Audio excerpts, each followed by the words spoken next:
Kalidas 2 okay HD print வந்திருக்கு, என்னதான் இருக்குன்னு சொல்லிட்டு பார்க்கும்போது ஆஃப்டர் லாங் டைம்க்கு அப்புறம் ஒரு பரத் நான் படம் பார்க்குறேன்.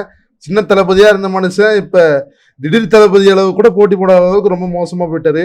திடீர் தளபதி எல்லாம் மேல வரான், சின்ன தளபதி பார்த்தீங்கன்னா ரொம்ப பரிதாப நிலைமைக்கு போயிட்டாரு.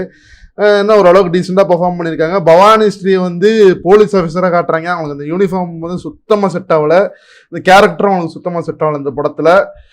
படத்தோட ஸ்டோரியும் சிம்பிள் தான். இந்த மாதிரி ஒரு சின்ன குழந்தை வந்து செத்து போயிருது, யார் கொலை பண்ணாங்கன்றதை கண்டுபிடிக்கணும்.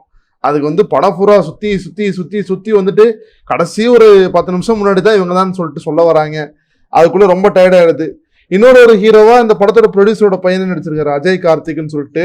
அவரும் ஓகே பெருசாலாம் பெர்ஃபார்ம் பண்ணல, ஆனா ரொம்ப கன்வீனியன்ட்டா ஒரு ரைட்டிங் வச்சு ஸ்கிரீன் பிளே சுத்தி சுத்தி சுத்தி சுத்தி வந்தது ரொம்ப டயர்ட் ஆயிடுச்சு. ஃபர்ஸ்ட் படம் நல்லா இருக்கும், காளிதாஸ் 1 பார்த்தீங்கன்னா இன்ட்ரெஸ்டிங்காக இருக்கும், 2019 வந்த படம். 2 எதுக்கு எடுக்கணும்னு எடுத்தாங்களா, ஏதாவது இந்த பார்ட் 2 சாபம் இருக்குல்ல, அது ஸ்டில் கண்டினியூ பண்ணணும்னு சொல்லி எடுக்கிறாங்களா ஒன்றும் எனக்கு புரியல.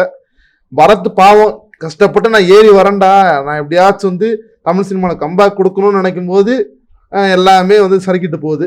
இந்த படமும் சர்க்கிள் தான்.